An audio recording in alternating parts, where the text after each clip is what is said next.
Good morning. I didn't hear that. Good morning. What a beautiful day in Berlin. I'm really, really delighted to be with you. It's my first time here. I've been talking about Berlin for the last 15 years. I always have a picture of the Berlin Wall, the changing of the world. I mean, we woke up in a different world the day after that happened. It happened here. Fundamentally entered a new chapter.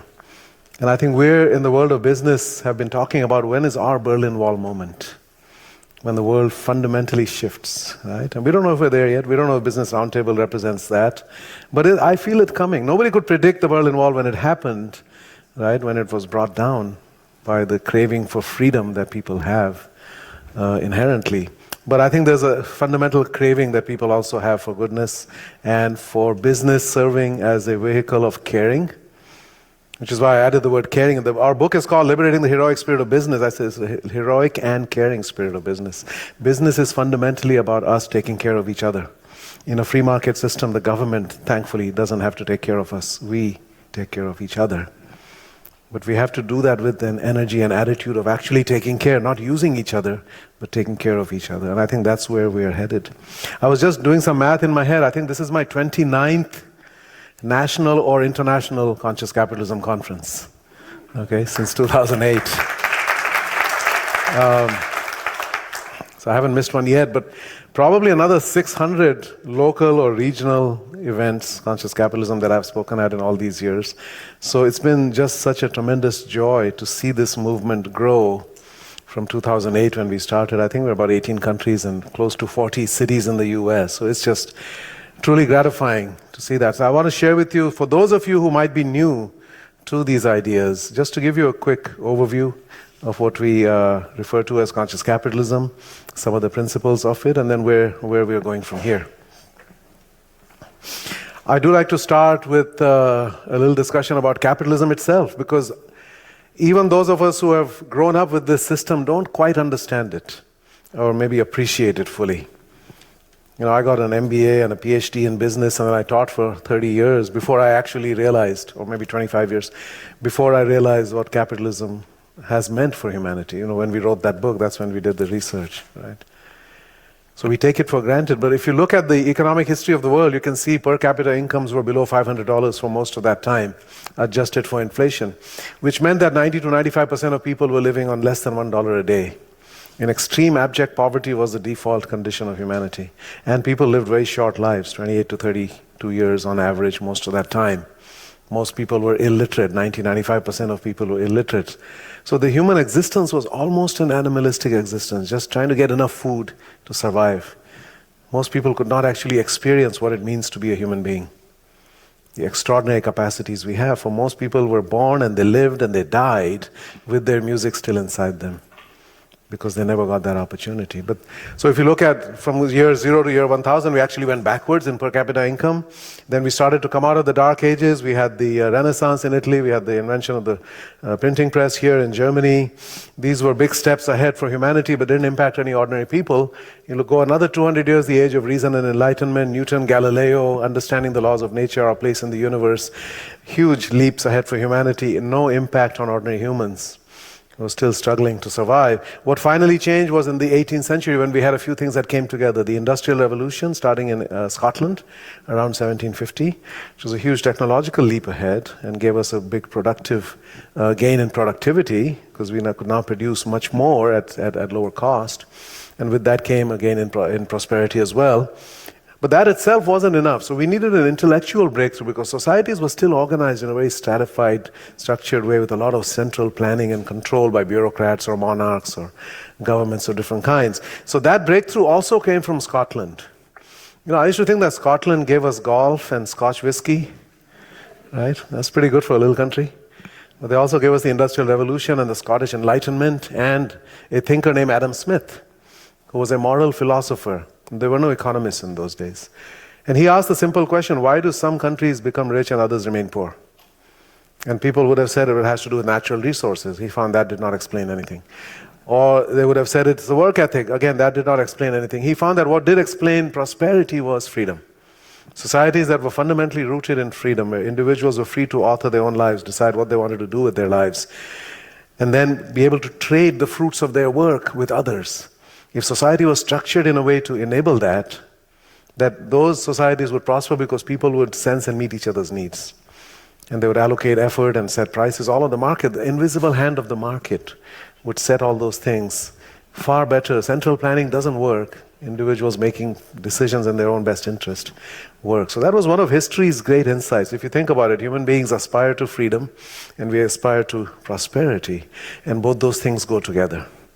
And that idea was very, very powerful, but it did not have a fertile soil in which to grow here in Europe, because these societies were very stratified and structured. And you were kind of born into your landed gentry or the aristocracy, or you had the circumstances of your birth defining pretty much the course of your life. But that same year, 1776, the United States was born as an idea before it became a country. And as far as we know, the only country that exists because of a set of ideas. People who came together who believed in religious freedom, political freedom, and economic freedom, and they enshrined those ideas into the Declaration of Independence. It's a beautiful document for all of humanity. Now we recognize that it did not actually extend to all Americans. It was literally the common man was in charge of his own destiny by right of law, but women were excluded, and certainly non-white men were also excluded. But the ideas were still incredibly powerful and breakthrough for their time. And that combination led humanity to take off. The oxygen of freedom combined with the technological breakthrough and the intellectual breakthrough. How do you organize society to leverage that technology and do it in a way that ordinary people can actually rise from their circumstances to great heights? And that combination has enabled us to take off almost on a vertical trajectory. Per capita incomes have risen 1,500% after being flat for millennia. Life expectancy has gone from 28 to about 73 worldwide. Literacy has gone from 13% to 87%. The percentage of people living in extreme poverty has gone from 90% in 1800 to about less than 9% now. And there are many, many more of us. We first reached 1 billion people in 1820, now we're 7.4 billion people. So many more people living longer, fuller, more human lives, where we can actually explore our own God-given potential in this lifetime. So there's never been a better time to be born a human being than today, because of the circumstances that exist in the world. Right? That wall came down 30 years ago, and that unleashed an avalanche of freedom across the world. And even though temporarily, I believe we're going through kind of a setback in the moment, right? It feels like freedom is being challenged in a number of places. I think that's a temporary setback. Progress doesn't go like this, it kind of goes like this. There's always a period where it's kind of retrenchment. I liken it to Star Wars. Episode 1 is The Force Awakens. Consciousness awakened around 1989, 1990 in the world, I believe. We entered a new era, the age of transcendence, we call it. But episode 2 is The Empire Strikes Back. Okay? We are in episode 2 right now. But then is the return of the Jedi. That's all of you. Okay? After the Empire Strikes Back. So I think that's, in the long run, history is on our side. So it is the best of times to be born a human being, but I'm reminded of Charles Dickens, The Tale of Two Cities. It was the best of times, it was the worst of times. Right? We have never had this much prosperity, education, all the things, life experience, all those things are great. At the same time, we have never faced existential crisis of the kind that we're facing today, certainly with climate and other things. With species extinction, we're living through the 5th mass extinction in the history of this planet. What's happening to the bees, the birds, what's happening to water, lots of things, right? So we face a fundamental challenge, and business has to be part of that solution to that answer. If we continue down the road we are on, then we are looking at ruin in this century. But if business changes the way we think about business and the way we operate, then actually we have extraordinary, unlimited potential ahead of us. Because the fact is that where we are today in history, despite all the progress that capitalism has made, is that a tremendous amount of cynicism and distrust out there in the world. And this is in the US, where the percentage of people with confidence in big business declined from not very high levels in the early 70s when they started tracking, which is when shareholder value maximization kind of became the dominant paradigm, and all the way down to 16% in the last financial crisis, about 25% now, but the majority, 75% of Americans don't have confidence in big business. They don't trust big business to do the right thing for society. Right? And therefore they're cynical and disengaged. And when people are cynical and disengaged, they cannot be innovative, they cannot be creative. When you're operating in survival mode, your body shuts down those capacities. And we need everybody's innovation and creativity. And more importantly, people can't be happy when they're cynical and distrustful. So there's something, this is telling us that what we're doing isn't working. We took this idea, it's a noble idea, it's rooted in freedom and dignity for ordinary human beings, and somehow we created a world in which most people are cynical and disengaged, and people are genuinely suffering. Even in the richest country in the world, the United States, at a time of economic boom, the stock market is at record highs and unemployment is close to record lows, below 4%. The fact is that 50% of Americans have less than $400 in the bank. Think about that. And if they needed $2,000 in 30 days, they wouldn't know how to do it. Right? Their car breaks down or the heating system breaks down in the middle of winter, the child gets sick and you don't have insurance. Suddenly your whole life can fall apart. You can lose your house, you can lose everything. This is the level of economic anxiety that is out there. Where 60% of American households have more debt than they have assets. They're technically insolvent. Right? So the fruits of this system are not actually reaching most people. And I would say that traditional American-style capitalism, which is very short-term and very financially oriented, is not working even for most Americans. And hence all of this populism and all the backlash. Right? 100 million Americans living paycheck to paycheck out of a total workforce of 140 million. Right? Where worker income has not gone up in 40 years, as executive income has gone up 1,000%. The question is, where did we go wrong in this system? How did we create these conditions? And what needs to change? I would argue that the single biggest problem that we've had in the world of business is this idea that business only exists for one reason, and that's to make money. That we've created a whole sort of mercenary view of life in the world of business.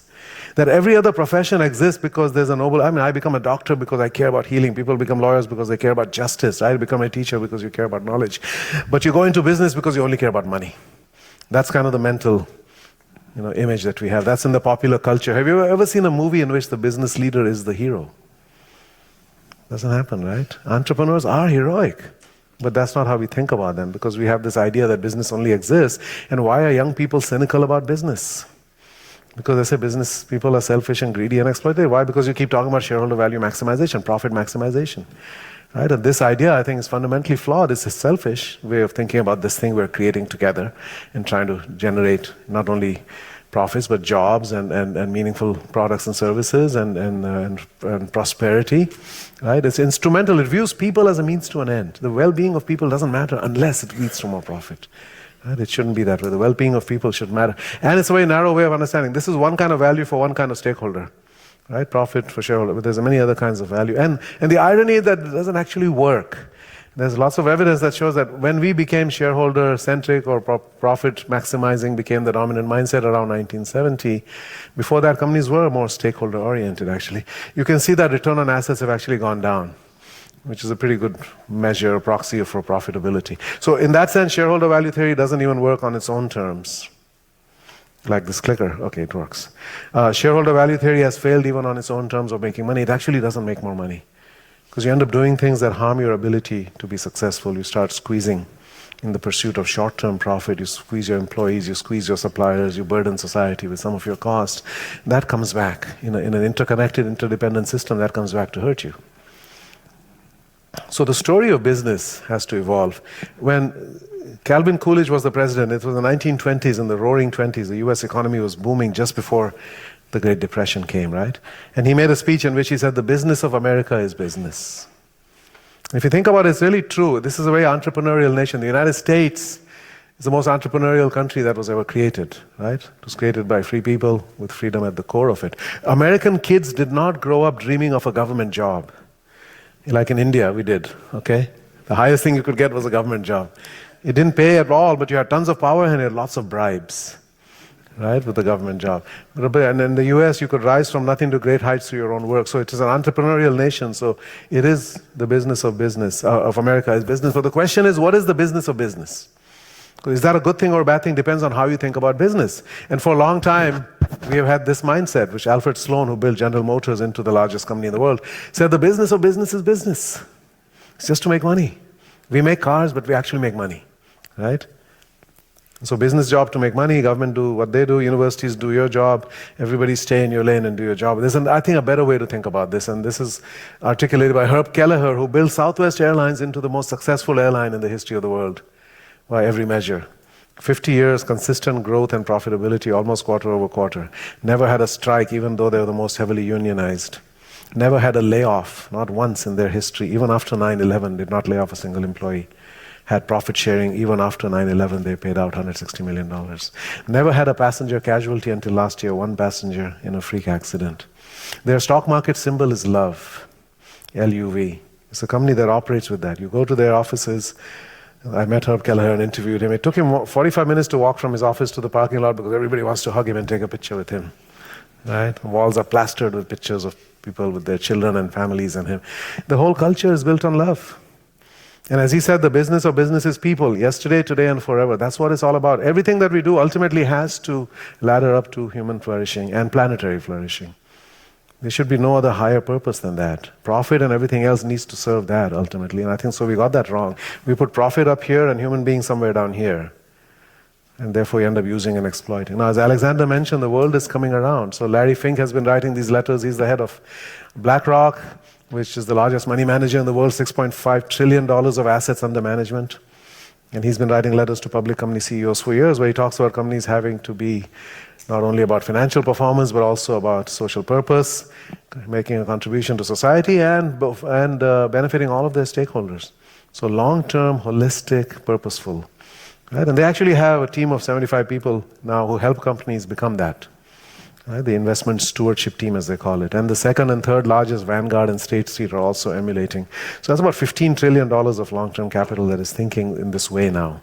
Right? And then, of course, we have the Business Roundtable statement, profits and purpose, can big business have it both ways? Yes. There is no other way. And I won't read all of this, but this is some of the language you can see. People have right to live a life of meaning and dignity. We need to think about all of our stakeholders, right? Long-term value, and that leads to long-term value for shareholders as well. So these ideas are becoming closer now to the mainstream. So what we need to do ultimately, we need to celebrate and elevate capitalism. We can't be stuck in the model and say, no, this is laissez-faire capitalism and nothing else. We don't have anything else. Like Milton Friedman said, there is no other social responsibility other than to increase our profit. No, we recognize what capitalism does, how important it is, but we need to elevate it with our consciousness, which is evolving over time. We can't apply the same consciousness that we had in 1780 to what we have today. We need to celebrate and elevate. What we don't want to do is to decimate it. What we don't want to do is to go to things like socialism and some of the other systems that are fundamentally against freedom. Whatever we do has to be rooted in freedom and voluntary exchange and getting people to voluntarily adopt better ways of doing things. And that's where conscious capitalism comes in. So this is a fundamental rethink of the four key questions. Why do we exist? What do we do? Who are we? And how do we operate? Starting with why. So we have to have a purpose. All of us in this room should have a purpose. I'm sure most of you do, right? With your life. What are we going to do with this life that we've been given? It's not just about getting up and going to work and making, going. There's something there that we are given a unique gift, each and every one of us, and we're bringing that to the world, right? So what is our unique purpose? As Mark Twain said, the two most important days of your life, the day you're born and the day you finally figure out why you were born, right? And likewise, every company has to discover its own purpose. Other than profit, we need profit, obviously. We're a business, right? But as our friend Ed Freeman says, it's like red blood cells. I need red blood cells to live, but that's not the purpose of my life. Businesses need to have profit, obviously, to survive and grow, but that's not their purpose. Their purpose is something else, right? So there has to be a higher purpose.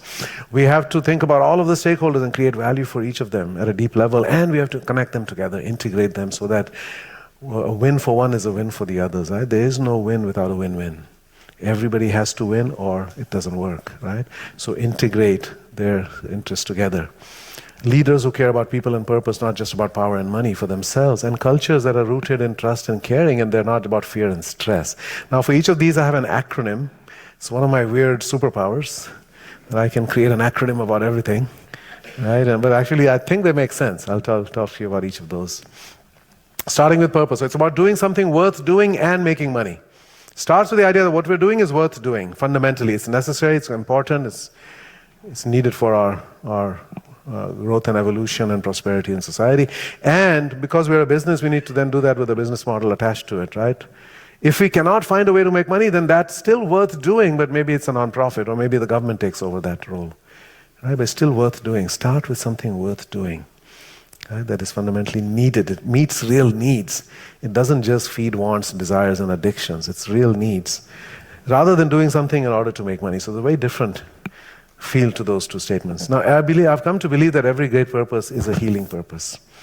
Why? Because despite all the progress we've made, and we've made tremendous progress, there's still tremendous suffering in the world. 17,000 kids die every day of preventable causes. Rates of depression, drug addiction, and suicide are actually rising, especially in the US. Psychic suffering is way up. Planetary suffering, we know, is very high. So in a world with all of that suffering, ultimately every business, and I think each of us as individuals should strive to alleviate suffering in the world, to elevate joy, and to promote healthy growth. Doesn't matter what line of work we're in. If we meet people's real needs and give them the opportunity for joy and growth, we're actually healing them. Right? So in that sense, each of us can be healers, and business is fundamentally then about healing. It stands for these qualities of a great purpose. It's heroic. It's not easy to do. It's challenging. We have to stretch and really strive. It evolves as we evolve and as the needs of the world evolve. And very importantly, it aligns all of our stakeholders together.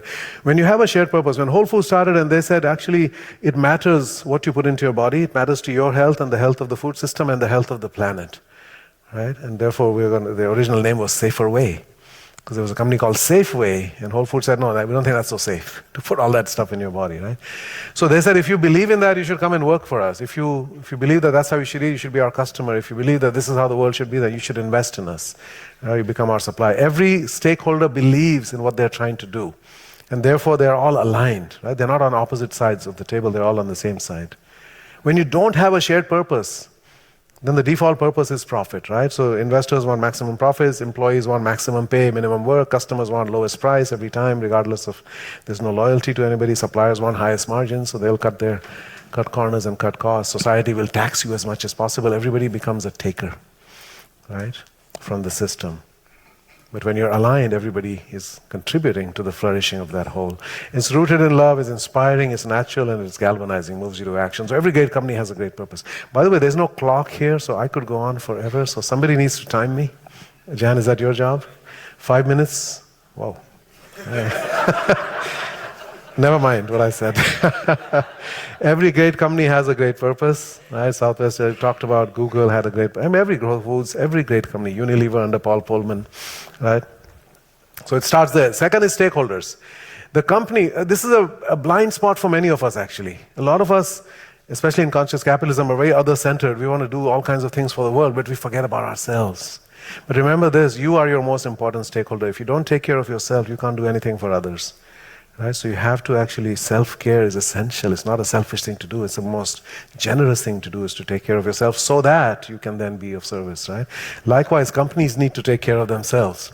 And this is not happening. They're not adequately investing. US companies, S&P 500 companies in the year 2015-16 spent more than 100% of their profits on share buybacks and dividends. More than 100. They were borrowing money to buy back their own shares. That means they're not investing a lot in the future. Right? It's all extracting, harvesting for today. We need to actually invest more in future capabilities. And then the acronym here is SPICY. Why SPICY? Because I'm from India. Okay, I think there's one of the. It's the best explanation. 15? Oh my God, I have 15 minutes. Okay. SPICY, right? What is life without spice? And how did America get discovered? Christopher Columbus was looking for some spices. He's trying to get to India, right? But all jokes aside, I think it stands for the stakeholders in the right order. You have to start with society. We have to be on the right side of society. We cannot be part of the problem. Society has enough problems. Business doesn't need to add to them. We actually need to be solving them, right? And then partners, investors, you can see. So at the top, you can see the consequences of the traditional way of being, right? You can see, lots of suffering across the world in terms of society, partners that are squeezed, investors who only care about returns, don't care how the money is made. There's a human being behind that hamburger, but we call him a consumer. His job is just to consume as much as we can get them to consume, right?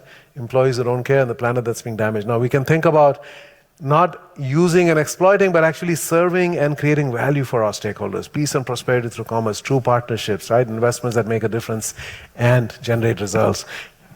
Customers whose lives and their quality of life and their health and well-being are enhanced through what we do for them. Employees who are engaged and passionate. And an ecosystem that is being restored back to full health, not just doing less harm, right? So again, we think about creating value for each of our stakeholders at a deep level, and then we have to think about all of them and how they go together. Recognize the interconnectedness and interdependence of stakeholders. It's like a human body. Every part is connected to every other part. You cannot just focus on one part. Recognize how the whole works. So for a company like Whole Foods, they've got their purpose, core values. They attract employees who also care about health and about food, right? And for them, if you're a foodie who cares about health, working at Whole Foods is like an extension of who you are, right? And then you give them great working environment, great, good pay, good benefits, etc. So they're highly motivated, they're innovative, they're caring.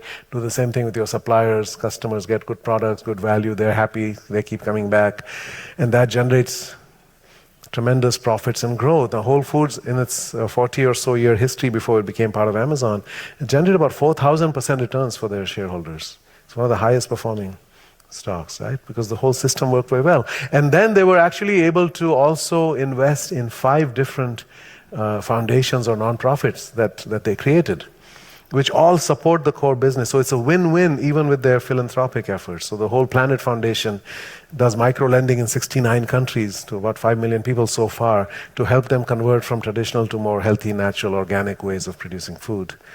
The whole Kids Foundation brings healthy food options into schools, salad bars and organic vegetable gardens, and teaches children and parents and teachers about nutrition and well-being.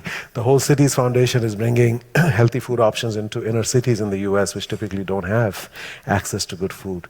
The Global Animal Partnership is elevating the standards of how animals are treated in the factory farming system, so they're not tortured and caged and all the terrible things that go on. So humanity being brought to that system, etc. These are all connected to Whole Foods business, and all of them actually also create more positive impact on the business. All right, so this is how the system works together in a virtuous cycle.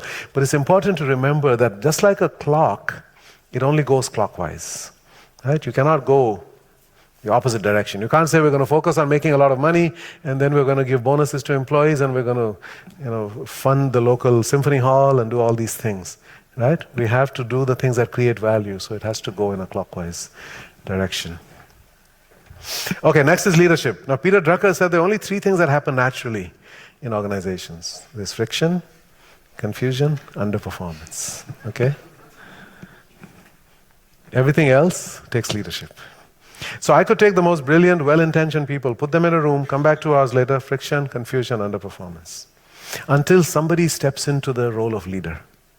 Until somebody takes on the awesome responsibility of leadership, which is to say we're going to create a vision for where we're going, where can we go. And a great leader can see beyond the horizon and can imagine possibilities that others don't even realize exist. And then how do we get there? How do we mobilize our collective capacities and get there? So leadership is essential. Even today, when people are more educated, more caring, more conscious, more everything, more informed, all of that, leadership still matters tremendously, right? But what is conscious leadership? I think the acronym here I think is particularly appropriate. It is selfless. What is the opposite of selfless? Selfish. Right? Can you be a selfish human being and call yourself a leader? Can a selfish person ever really be a leader? Because a selfish person is going to look at all the people they lead and think of them as helping them achieve their personal goals. Right? I'm going to use people to achieve my goals in life. That is not a leader. That's the definition of a tyrant. A tyrant uses other people to feed their own ego and realize their own dreams. A true leader is there to take people to a better place. And therefore they have transcended the narrow self. They are now about self-transcendence. They're beyond self-actualization to self-transcendence, as Viktor Frankl talked about. And then these are the qualities, and you can see it's a blend of things. Leaders have to be strong, but they must be rooted in love. See, in the last century, we had many leaders who were very, very strong, but they almost destroyed human civilization, right? Whether it was Hitler or Stalin or Mao or Mussolini and so many, right? Strength without love is tyranny. Love without strength is ineffective. We need leaders. So if you look at the great leaders in human history who have transformed society for the better, they combine tremendous strength with a tremendous capacity for love. Whether Lincoln, Gandhi, Mandela, King, right? And others. That's what we need, the combination. Strength and love. And then you can see these other qualities. All these kinds of intelligence can be developed. IQ is fixed, but these intelligences can all be cultivated and developed. And that's what's needed in a conscious leader. So the summary phrase that we use is, we need to become wise fools of tough love. You need to be wise, connected to your divine or higher self, have that wisdom, but you also need to remain playful and have that healthy inner child energy. Right? So the foolishness. You're going to hear today from David Gardner of the Motley Fool. I mean, they have that culture, right? They, the kind of the fool is able to tell the truth, right? So be wise and foolish at the same time. The Dalai Lama tells you brilliant, beautiful, wise things, but he's always giggling, as he tells you, right? So it's wisdom and foolishness both in the same package. And you can be tough and you have to be loving. All of these together. Most people are some of these things all the time. We need to have access to all of these. If I'm always wise and I'm always loving, then I need to figure out how to be more foolish at times, and I need to figure out how to be more tough when necessary. We need to cultivate that wholeness, that personal power. A lot of conscious leaders actually have a problem in this area, right? Because they don't actually have enough of the toughness sometimes, right? And they need to cultivate more of that. As Martin Luther King said, we need to be tough-minded and tender-hearted. So this kind of brings in the masculine, feminine, elder, and child. Elder, child, masculine, feminine energy. I'm not saying all men are tough and all women are loving, but I'm saying that's masculine energy, feminine energy. We need to all have all of that. Each of us has to be a whole human being. And then we have to know, in this situation, I need to show up with love or with humor or with toughness. So we need to have the discernment to know what's needed in a situation, and then the flexibility to be able to be that authentically, right? Not acting, but actually being that. The fourth pillar is culture. As Ducker said again, culture eats strategy for lunch. We don't think it wastes. Think about it. There's no MBA student that doesn't know the strategy of every great company. Okay, it's no secret. How did Google become Google? How did Southwest become Southwest? Yeah, we know that, right? How come we can't create those companies again and again? Why? Because the cultures are unique. Cultures are homegrown. And the acronym that we use here is tactile. You can walk into a conscious business, a Patagonia, REI, Southwest Airlines, Whole Foods, Container Store, Wegmans, all of these great companies. You will feel the difference. You will feel the energy.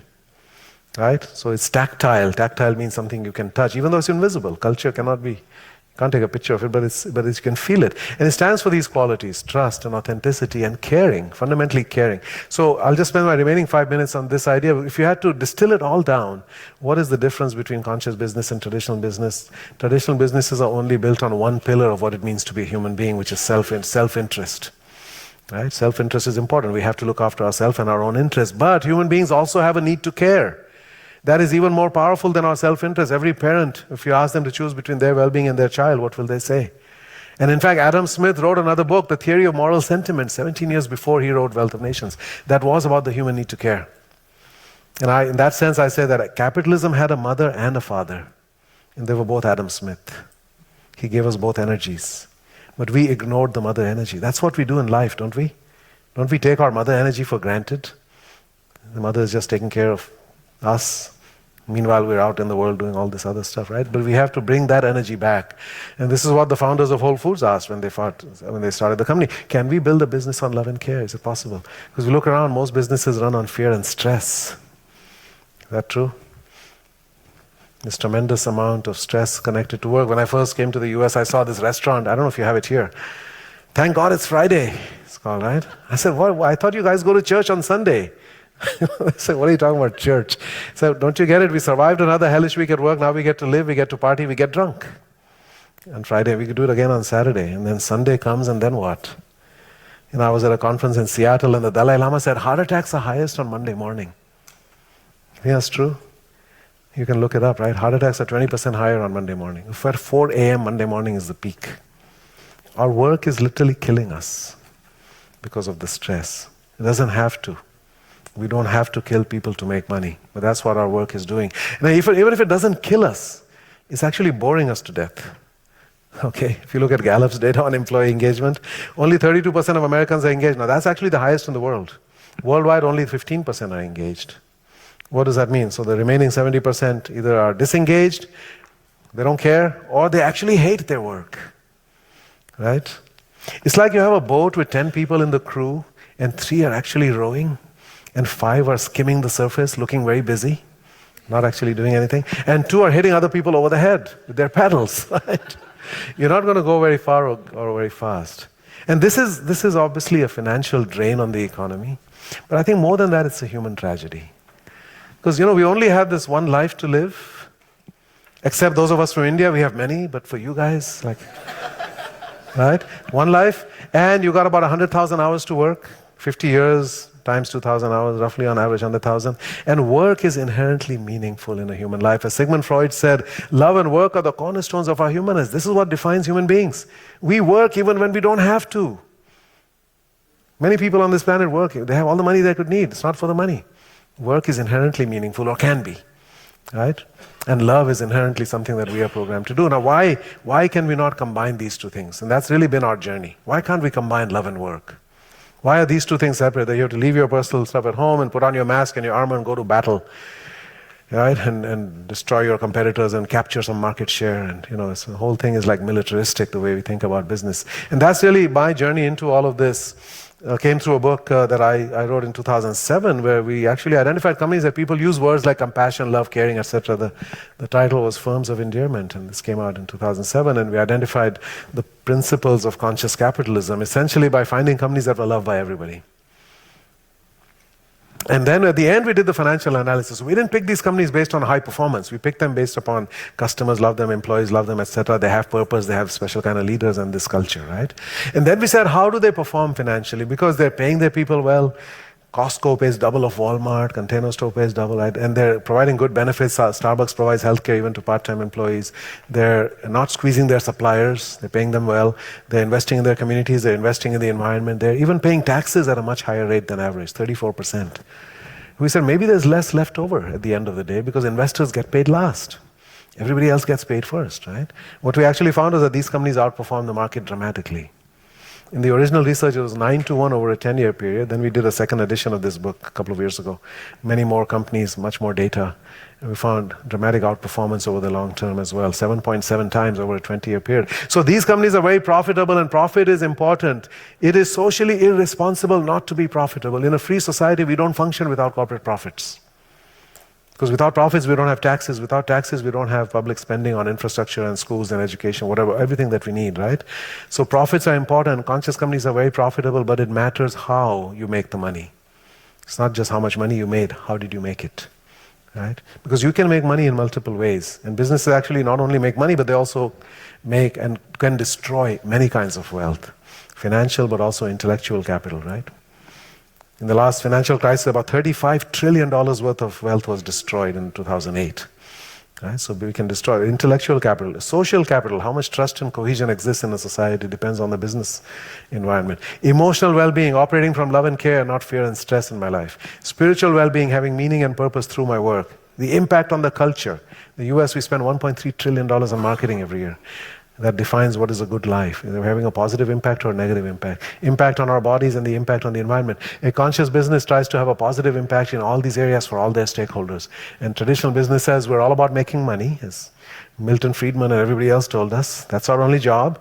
And therefore, everything else that happens is a side effect. Right? Well, I'm sorry, there's no such thing on this planet called a side effect. We do things and there are effects. And just because you say it fast or put it in fine print doesn't make it less important. It could be the most important outcome of our actions. So we need to do business with a spectrum of positive effects. It can be done. It is being done by some company. We know it's possible, right? We can have a positive impact on all of our stakeholders. No so-called side effects. So this gets at the sort of complacency and sense of otherness that has existed. I mean, the fact is, everybody sitting in this room, you're part of the fortunate people on this planet, right? We hope we all recognize that. But there are billions of people who are struggling just to survive every day, right? 3 billion people are still living on less than $5 a day without access to basic necessities. And the fact is that we are all in the same boat. This planet is one system. Humanity is one spirit. There is no there. We cannot outsource our problems anymore. Yeah, US, we sent our manufacturing to China, and the air and water look pretty good now.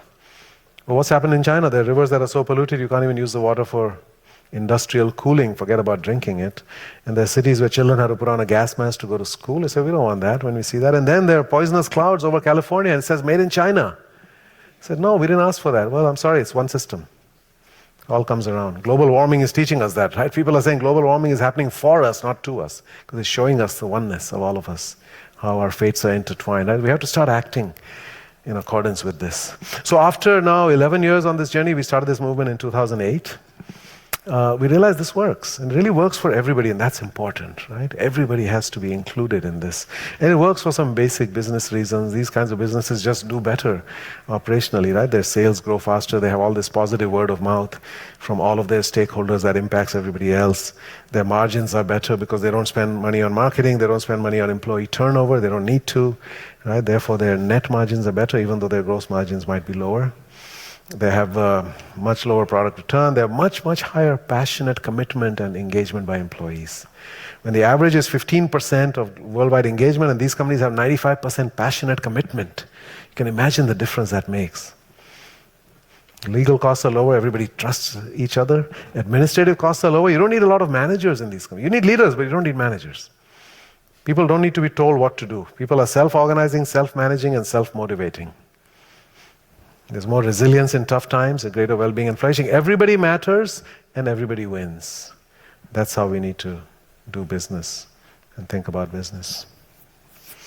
So just to conclude, I'm now 61. Last year I had a real thinking about my life and what the journey has been, and so I recognize that this part of my journey that started in 2005 when I started working on this book, Forms of Endearment, which then led to meeting John Mackey, and then we started the movement, and then we wrote that book in 2013, and then a book that recognizes the rise of feminine values as a fundamental precondition and supportive element in the rise of conscious capitalism. It really is truly about bringing that feminine energy into the world of business, because that's what has been missing forever, essentially from the beginning. And then this book was about bringing this to the industrial business-to-business world. And then we had our field guide with Timothy and Thomas, who are here. And then a book that came out a week ago called The Healing Organization, which is about this idea that business is fundamentally about healing. And I had the realization last year when I worked with a coach for the first time. And I was sharing my journey, and I was going through all this introspection, preparing to write a book about healing. I was told, you better heal yourself before you talk about healing. And I said, what needs to be healed within me? So I had all kinds of experiences, from the Himalayas to the rainforest in Ecuador and silent retreats and coach and many, many things. And she told me, do you realize that you have been honoring your mother with your work for the last 15 years? I said, no, I didn't know that. She said, yes. Before that, you were trying to impress your father with all your, but that was a futile effort, because we were born here to bring that energy to the world. And my mother just passed away 3 weeks ago today, actually, or yesterday. Right? And, I was able to tell her that last year. My coach told me, does she know that? I said, I didn't know that. How would she know that? And she said, you need to call her and tell her that. And I did. And it was incredibly healing for her to know that and for me to be able to express that. So I think I would urge all of you, think about that this is what we need to bring to the world. We have enough of that energy, right? We need to bring the loving, caring, openness, etc. One of the things that I had a vision last year as I was writing the book, 4 things the world needs: love, innocence, simplicity, and truth. And that's what's going to heal us if we go back to those things. We have lost those in the world of business. Where's the love? Where's the innocence? We're all out there attacking and using each other and pushing each other down, right? We have become overly complicated in what we do. Get back to the basics. And where's our commitment to the truth?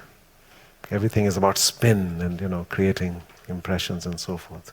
So that's kind of my journey, and if I had to articulate my purpose, is to bring heart, healing, and soul to the world of business so we can build a better world for all. Thank you all for being here. Thank you all for your attention this morning. I look forward to spending the day with you. Thank you.